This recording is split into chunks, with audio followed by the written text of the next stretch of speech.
Bismillahirrahmanirrahim. Assalamualaikum warahmatullahi wabarakatuh. Alhamdulillahirabbil alamin. Asyhadu an la ilaha illallah wahdahu la syarikalah. Wa asyhadu anna Muhammadan abduhu wa rasuluhu la nabiyya ba'dah. Allahumma shalli ala Muhammad wa ala ali Muhammad. Faya ayyuhal hadirun ittaqullaha haqqa tuqatih wa la tamutunna illa wa antum muslimun. Qala Allah ta'ala fi kitabihil karim, a'udzu billahi minasyaitonir rajim. Syahidallahu annahu la ilaha illa huwa wal malaikatu wa ulul ilmi qa'iman bil qist. La ilaha illa huwal azizul hakim. Al-ayah sadaqallahul azim wa sadaqa habibul karim wa nahnu ala dhalika minasyahidina wa syakirin walhamdulillahi rabbil alamin. Alhamdulillah urang panjatkeun ka zat Allah subhanahu wa ta'ala. Salawat miwa salam salawasna didugikeun ka junjungan urang sadaya Kangjeng Nabi Muhammad sallallahu alaihi wasallam. Jamaah rahimakumullah, insyaallah dina wengi ieu urang sami-sami ngaguar ngabuka tentang keutamaan syarat sareng keutamaan oge fadhail kalimah la ilaha illallah, kalimat tauhid. Saestuna ieu kalimah anu pangmulia-muliana. Kalimah la ilaha illallah ngabogaan kautamaan anu paling agung. Fadilah anu mulia, kaistimewaan kalayan dengan kalimah ini bisa ngabedakeun manusia antara nu kafir jeung nu musyrik. Jadi kalimah ini luar biasa. Hadirin rahimakumullah, bahwa kalimah la ilaha illallah ieu mangrupakeun kalimah anu agung jeung kalimah anu paling bermanfaat.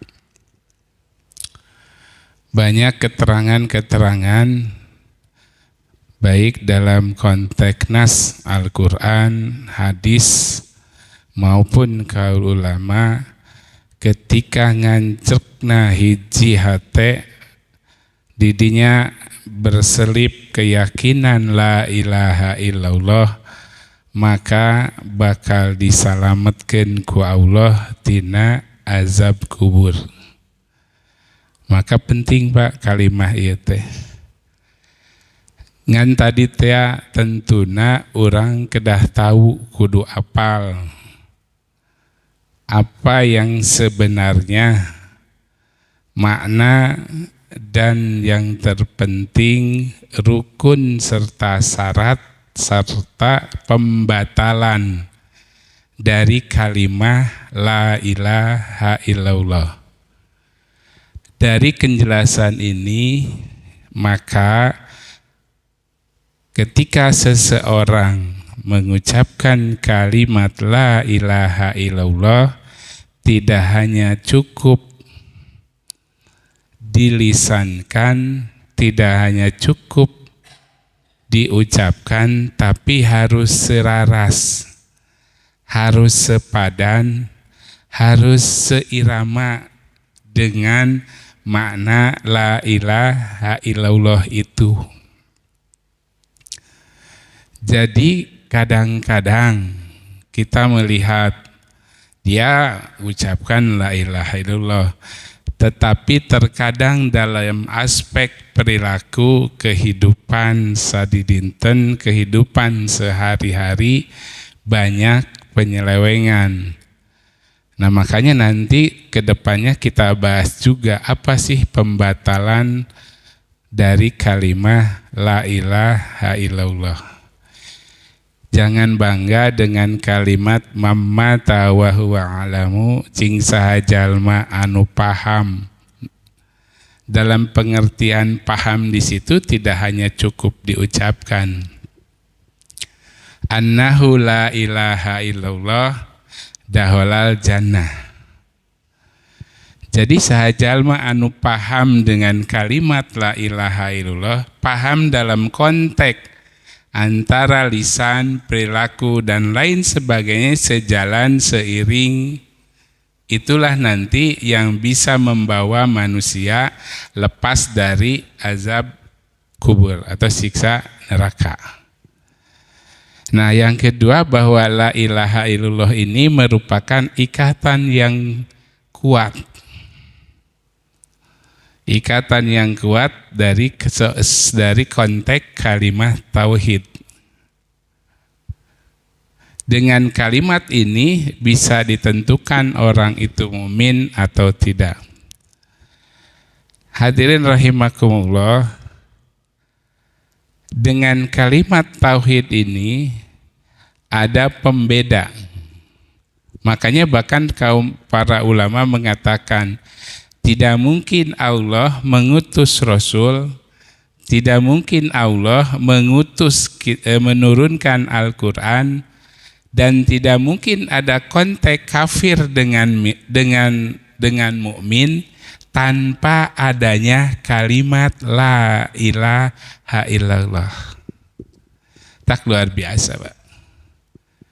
Tanpa adanya kalimat la ilaha illallah, Allah tidak mungkin menurunkan para rasul, Allah tidak mungkin menurunkan Al-Quran, dan tidak ada pembeda.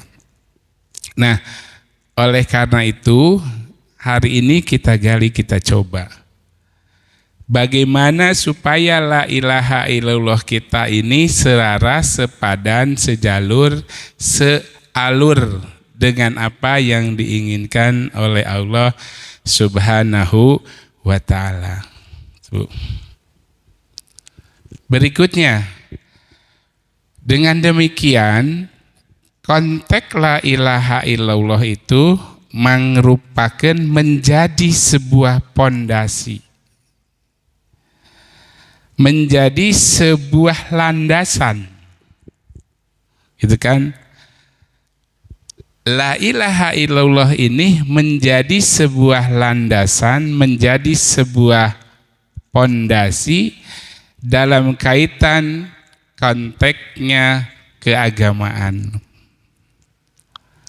Kita bisa lihat Ali Imran ayat 18.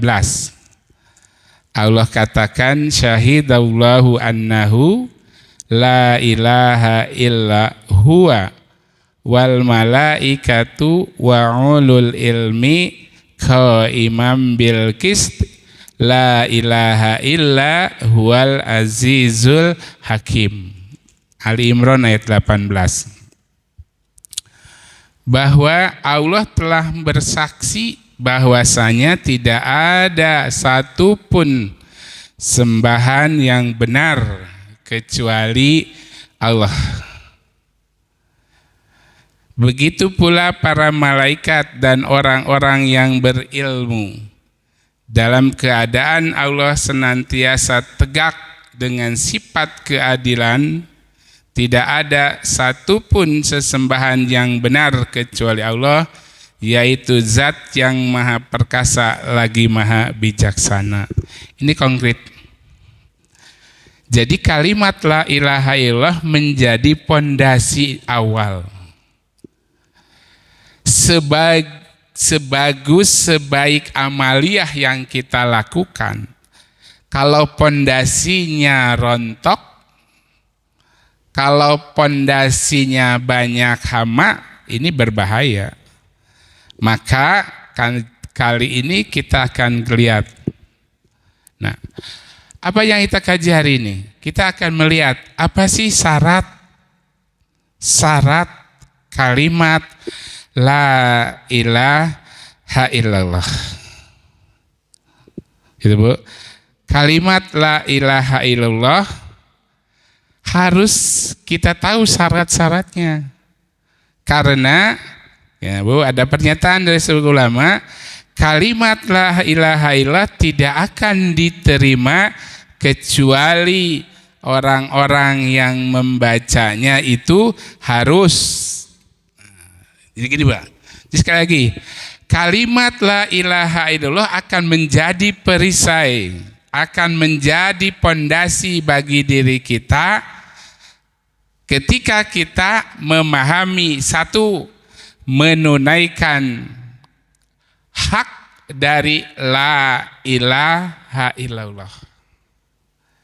Yang kedua, tidak akan diterima kalimat la ilaha illallah seseorang yang melisankan dengan lisannya kecuali memenuhi kewajiban daripada kalimat la ilaha illallah. Dan yang terakhir, kalimat la ilaha illallah menjadi perisai bagi kita ketika kita memenuhi atau melaksanakan syariatnya yang dijelaskan oleh para ulama berdasarkan Al-Quran dan Al-Hadis. Berdasarkan Al-Quran dan Al-Hadis. Jadi benar, man qala la ilaha illallah fa'adda haqqaha wa furudiha dahalal jannah. Cing sahajal mengucapkan la ilaha illallah, dia paham, dia mengetahui, dia tahu esensi kalimat la ilaha illallah tidak hanya dibaca la ilaha illallah, la ilaha illallah, tetapi dalam konteks aplikasi kehidupannya harus juga tahu. Karena ketika itu kita ketahui, inilah hadis yang mengatakan barang siapa yang mengetahui haknya dari la ilaha illallah wa furudiha dahalal jannah. Tuh. Nah. Oleh karena itu pertama kita akan garap. Satu, syarat la ilaha illallah. Nah. Syarat pertama bahwa la ilaha illallah itu harus atau yang paling pokok, yang paling utama syarat la ilaha illallah itu adalah al-ilmu. Artinya apa? Ketika seseorang mengucapkan la ilaha illallah, maka dia harus paham apa yang dimaksud la ilaha illallah, baik nafi maupun isbatnya. Jadi kita tidak bisa ketika mengucapkan la ilaha illallah mana nafi dan mana isbat. Di situ ada nafi yaitu menghilangkan dan ada isbat menetapkan. Apa yang menjadi kalimat nafi? La ilaha itu nafi. Isbatnya apa? Illallah. Ketika kita paham dengan dua konteks ini, nafinya itu adalah menghilangkan la ilah, tidak ada ilah, kita hilangkan ilah yang lain, diisbatkan ilah itu illallah. Maka kudu paham ilmunya. Pertama al-ilm, paham. Jadi ketika kita mengetahui bahwa la ilaha illallah itu nafinya menghilangkan ilah yang lain dan mengisbatkan atau menetapkan illallah, tidak ada kekuatan selain Allah, itulah syarat pertama. Makanya kalau kita lihat kalimat Al-Fatihah, iyyaka na'budu. Ketika kita mengucapkan iyyaka na'budu, kita menafikan bahwa tidak ada yang kita ibadahi yang pantas, yang wajar, yang seharusnya kita ibadahi kecuali Allah Subhanahu wa ta'ala. Wa iyyaka nasta'in, demikian juga Tidak ada tempat kita bersandar, tidak ada tempat kita bergantung, tidak ada tempat kita untuk menyandarkan pribadi kita dan kebutuhan kita kecuali Allah Subhanahu wa ta'ala. Makanya jadi dasar. Nah, pertama gitu Pak. Jadi kalimat atau pengetahuan al-ilm yang harus kita miliki, kita tahu bahwa la ilaha illallah itu sesuatu yang harus kita nafikan, harus kita hilangkan. Di dalam hati kita jangan menyantel kepada zat selain Allah kecuali Allah Subhanahu wa ta'ala. Apapun urusan kita, apapun permasalahan kita. Contoh hari ini banyak di mana-mana ternyata di berita sedang dilanda kekeringan. Di urang mah aman Pak, aya PAM, teu banjir deh. Coba Bapak kalau jalan lewat ya leles belok tah ti perumahan nan Gerbang Mahramah nan itu asup ka dia ka Golebag ka ditu Pak. Itu sudah terjadi luar biasa. Bahkan hampir tiap Jumat melaksanakan sholat sunat istisqa Pak, minta hujan. Luar biasa Pak. Nah, dengan istisqa tadi kita melakukan sholat munajat meminta kepada Allah, tidak ada sesuatu kajian bisa teknik dan lain sebagainya untuk mendatangkan, tetapi kalau kehendak Allah tidak mengizinkan, hari ini tidak bisa. Cuman kudrallah Pak, kehendak Allah ya. Di akhir pelajaran di Pondok Abi, di akhir pelajaran ngadadak eta mesin cuci ruksak Pak Holis, ruksak weh total. Dibikeun ka kamari bulan Juli digali deui. Ngalih we Pak cenah ya.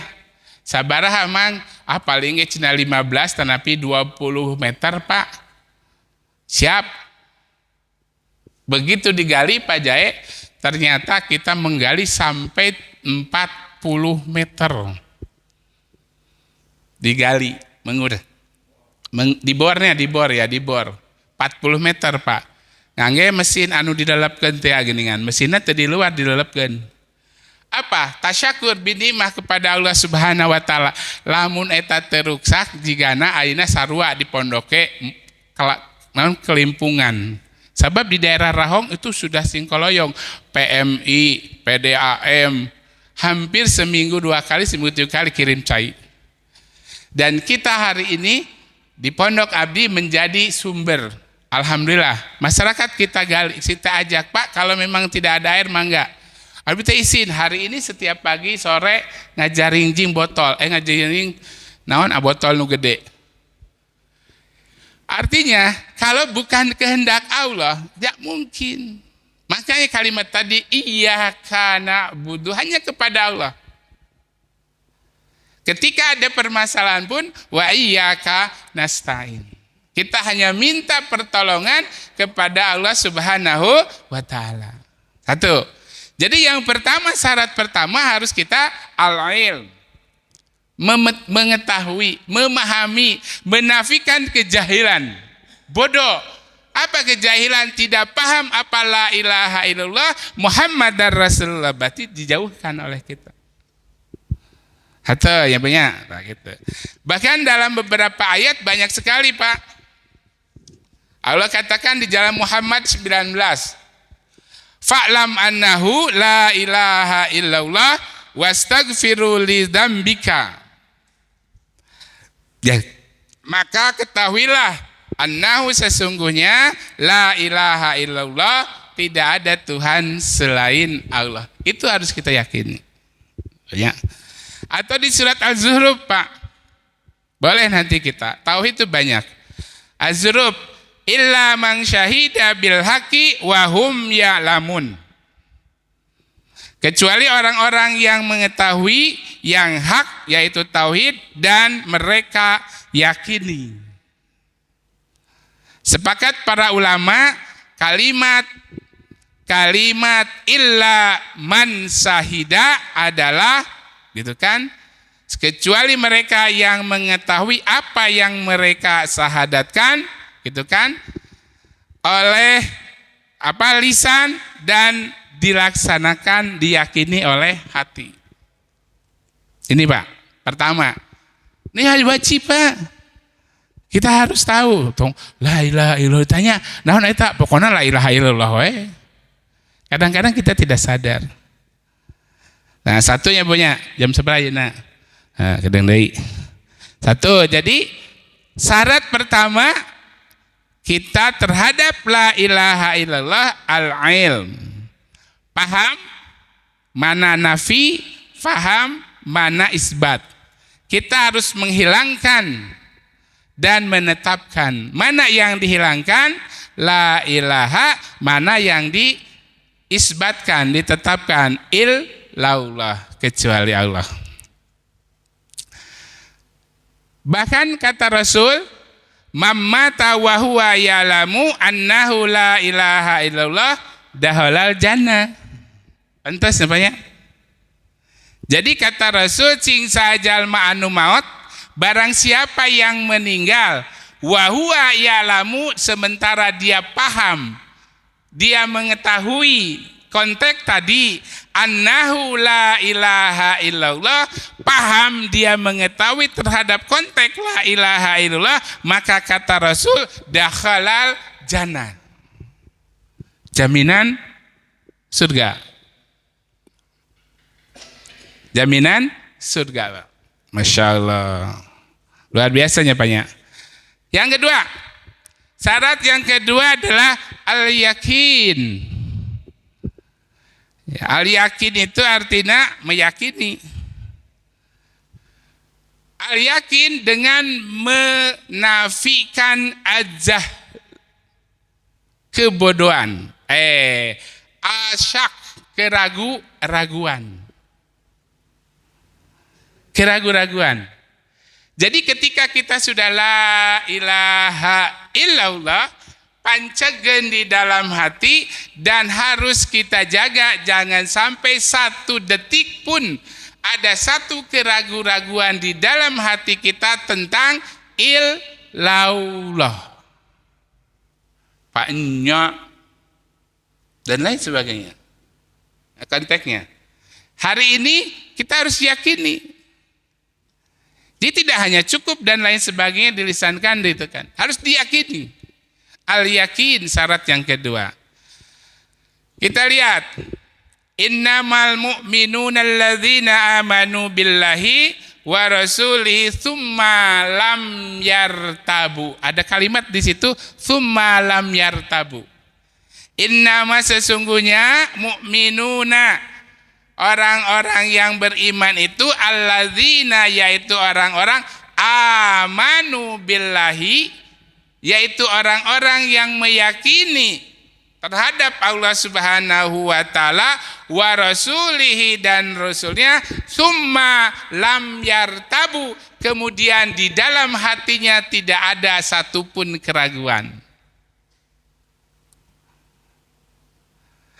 Ya, tidak ada satupun keraguan di dalam hatinya. Yakin dengan seyakin-yakinnya kita harus manceg. Karena Allah tadi summa lam yartabuna, kemudian tidak ada satu keraguan pun di dalam dirinya.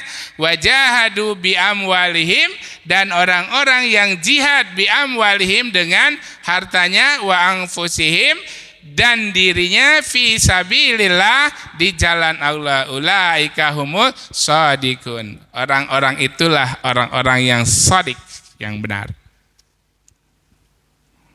Nuka dua, nuka jina tadi Pak, al-ilm, pahami Pak. Dengan la ilaha illallah kita yakin. Yang kedua harus ada keyakinan. Di dalam diri kita harus yakin, yang yakin-yakinna. Dan yang ketiga, syarat yang ketiga, ikhlas. Al-ikhlas. Jadi setelah kita memahami pancegeun dina hate, ya banyak pancegeun dina hate, maka syarat yang ketiga adalah al-ikhlas. Lawannya ria. Nah, lawannya ria. Jadi lawannya ria adalah ikhlas. Tidak ada sandaran kecuali Allah. Kenapa? Kata Allah, wa ma umiru illa liya'budullaha mukhlisina lahuddin. Surah naon, Pak?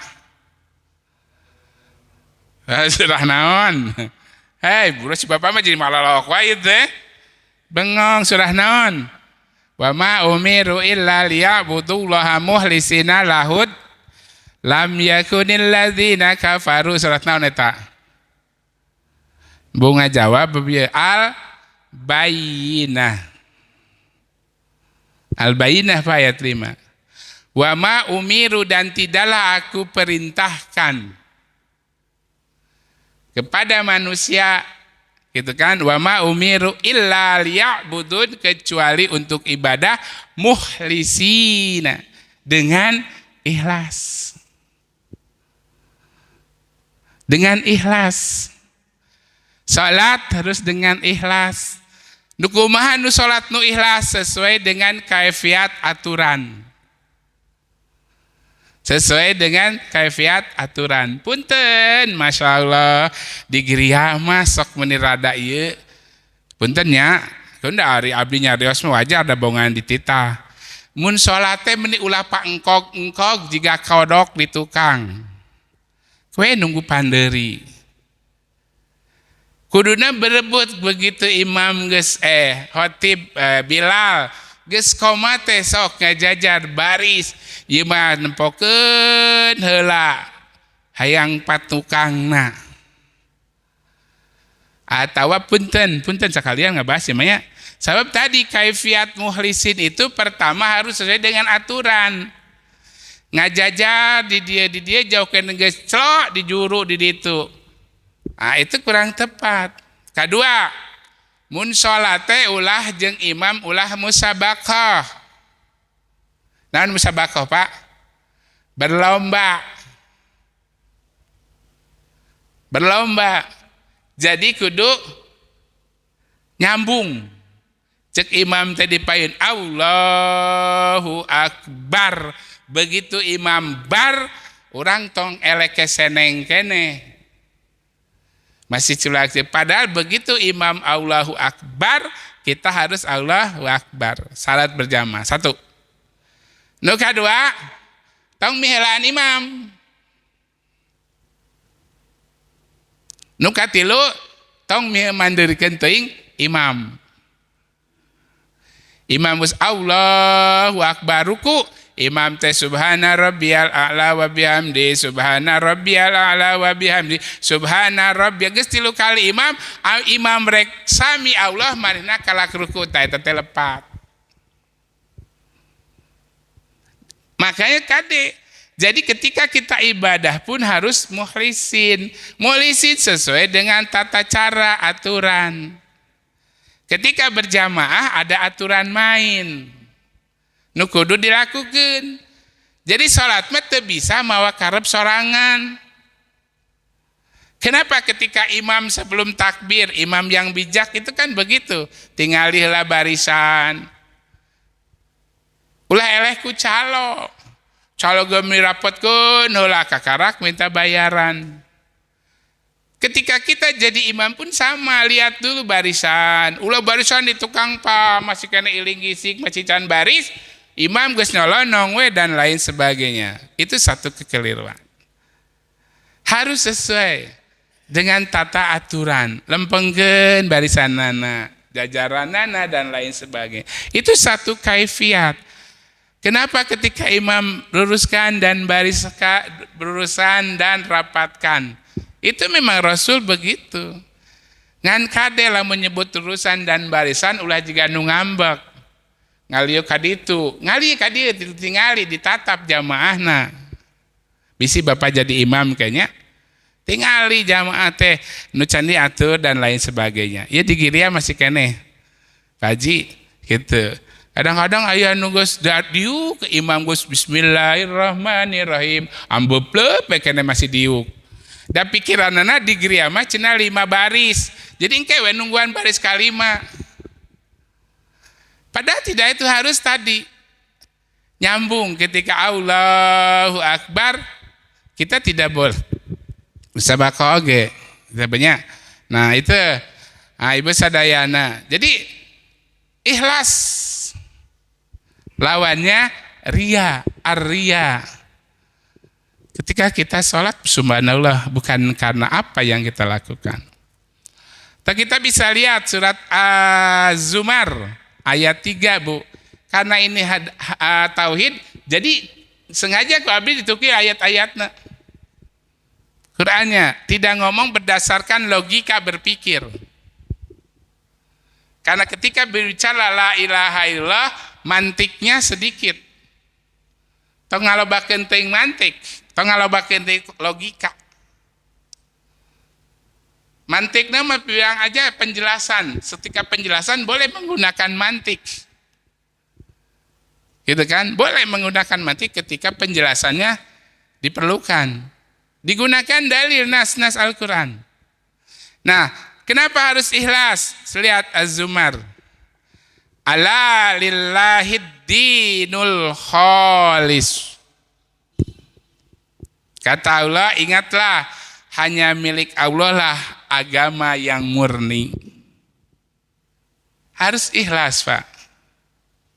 Segala sesuatu harus kita lakukan dengan ikhlas. Nah, katilu Bu, kaiji tadi naon? Al-ilmu, kedua al-yakin, yang ketiga al-ikhlas. Yang keempat asyidq. Yang keempat adalah asyidqi, lawannya al-kadzab, bohong. Jujur. Nah, lamun urang ngomongkeun jujur, urang tingali. Sudah jujurkah la ilaha illallah kita dengan kehidupan kita sehari-hari? Kita evaluasi. Ketika kita yakin la ilaha illallah, apakah kehidupan kita sudah jujur sesuai dengan apa yang dikatakan oleh kita la ilaha illallah dalam tataran kehidupan sehari-hari? Punten, ya orang tinggal hiji.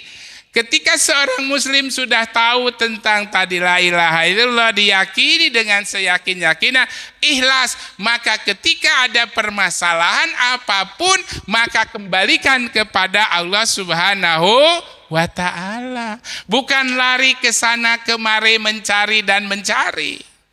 Bolehkah? Boleh, asal selaras. Kembalikan kepada Allah.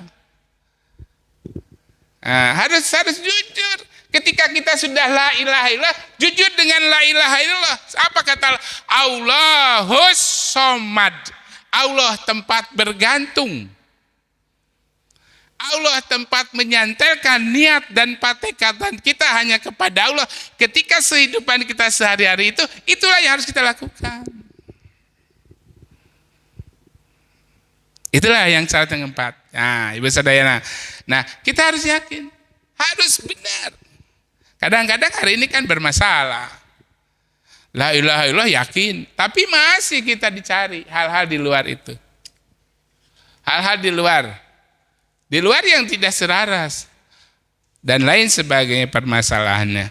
Idza ja'al munafiquna qalu nashhadu innaka la rasulullahi. Nah, sahut Allah, apabila orang-orang munafik telah datang kepadamu, maka mereka berkata, kami bersaksi bahwasanya aku benar-benar adalah utusan Allah, dan Allah senantiasa mengetahui bahwasanya kamu benar-benar adalah utusan Allah, dan Allah bersaksi bahwasanya orang-orang munafik itu benar-benar adalah pendusta. Innal munafiqina lakadzibun. Allah yang mengatakan. Tong sampai orang dicap ku Allah sebagai orang yang munafik. Jadi orang-orang munafik itu adalah orang-orang ketanya lisannya, ucapannya, pengakuannya terhadap Allah Subhanahu wa taala, tapi di dalam hatinya masih kekelemengan. Di dalam hatinya masih konteknya belum yakin. Seyakin-yakinnya. Maka kata Allah tadi, nah kalimatnya innal munafiqina lakadzibun. Bahwa sesungguhnya orang-orang munafik itu orang-orang yang pendusta. Ucapannya tidak selaras. Nah, orang ulah nepikeun jangan sampai kita seperti itu. Kita la ilaha illallah, la ilaha illallah, tetapi la ilaha illallah orang sadayana di stop ku Allah karena tidak selaras, kita tidak yakini, kita tidak ikhlas, dan kita tidak pahami dengan makna la ilaha illallah tadi. Setik deui teng leuting. Jam sabaraha Mas? Isa Mas? 5 menit deui. Udah we. Kalima. Apa yang kelima? Mahabbah. Lawannya al-karm. Al-karm. Yang kelima adalah mahabbah atau cinta. Nah, ketika kita mengucapkan kalimat la ilaha illallah, sudah kita pahami, sudah kita yakini, ikhlas mengatakannya, jujur kelihatannya, maka harus lahir rasa mahabbah. Apa? Ketika Allah mengatakan A, Rasul mengatakan A, harus itu yang kita lakukan. Orang cinta itu kan begitu. Jadi ketika ada orang cinta terhadap seseorang, apapun yang dikatakan gitu kan, baboroning sengit bau oge di limputan. Orang mahabbah begitu. Harus cinta, gitu kan? Cinta terhadap Allah, cinta terhadap Rasul, gitu kan? Cinta terhadap Islam. Harus Pak hari ini, Masya Allah. Kalau saya lihat bukunya Pak Yogi ya, Pak Haji Amin, ini Pak Yogi luar biasa potensial. Nanti saya ajak beri kesempatan. Pak Yogi itu ada bukunya banyak, lagi dibaca gitu ya. Saya lagi baca, ada judulnya, naon Pak Yogi, yang itu yang saya baca, di persimpangan ya. Apa judulnya Pak Yogi teh? Ilah. Transformasi, interaksi, nah, politik persimpangan. Luar biasa kajian-kajian hari ini. Ternyata ada 7 dari Pak Yogi bukunya, itu bisa dijadikan atau jadi referensi. Ada Pak Wahyu dan lain sebagainya. Alhamdulillah. Kelewat satik deh, jadi Pak. Anu kagenepna nyaeta qabul. Menerima. Cinta kita harus menerima. Maka wajib menerima kalimat ini dengan penerimaan yang benar dan hati serta lisan kita. Sungguhnya Allah telah mengkisahkan bagaimana orang-orang dulu yang Allah selamatkan, yang Allah celakakan, yaitu orang-orang yang yakin kebenaran terhadap la ilaha illallah dan orang-orang yang orang-orang yang tidak yakin terhadap kebenaran Allah. Dan yang ketujuh, yang terakhir ya, yang ketujuh adalah inqiyat, tunduk. Harus tunduk. Patuh. Nah, inqiyat atau tunduk, patuh.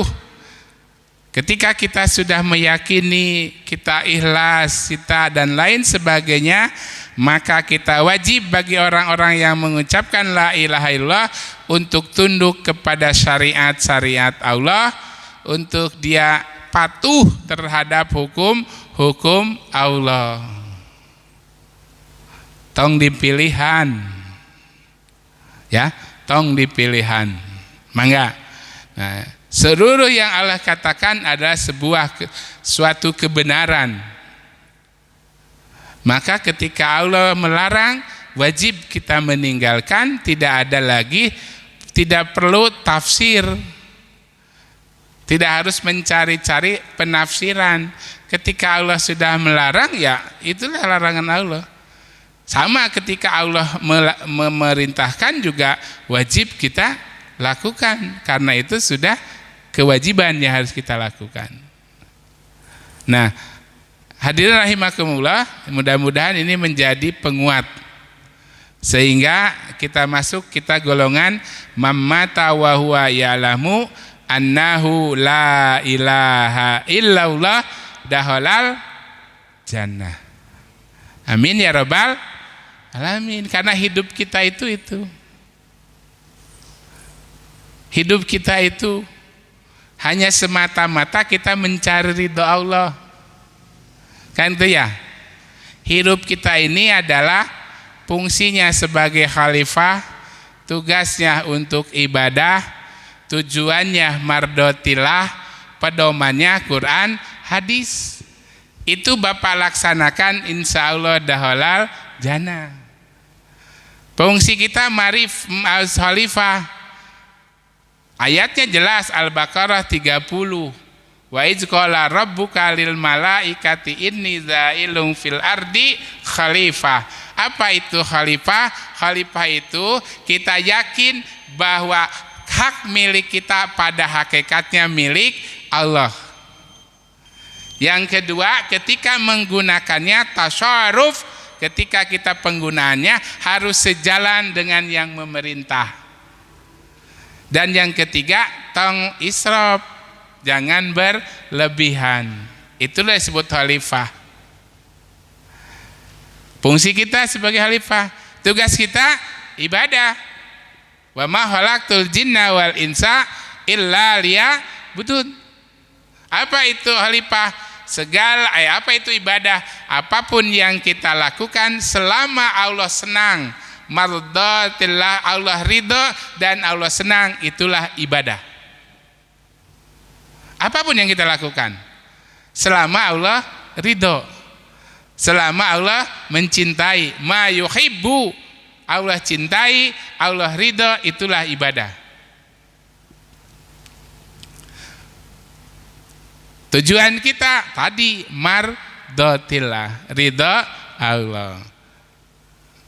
Gejolak yang terakhir, pedoman hidup Quran dan Sunnah.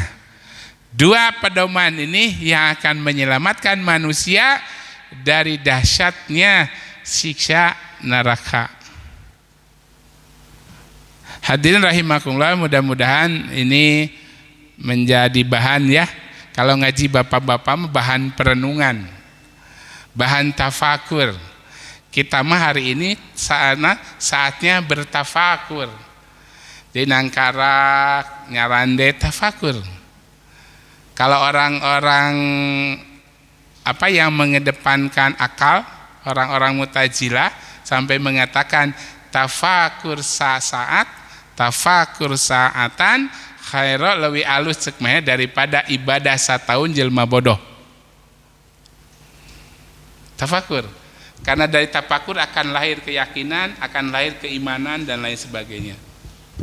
Ya, mudah-mudahan ini menjadi bahan perenungan orang sadayana sehingga kita semua jamaah Masjid Riyadhus Shalihin khususnya ditetapkan dan tauhid kita bisa menjadi perisai nanti di yaumil kiamah.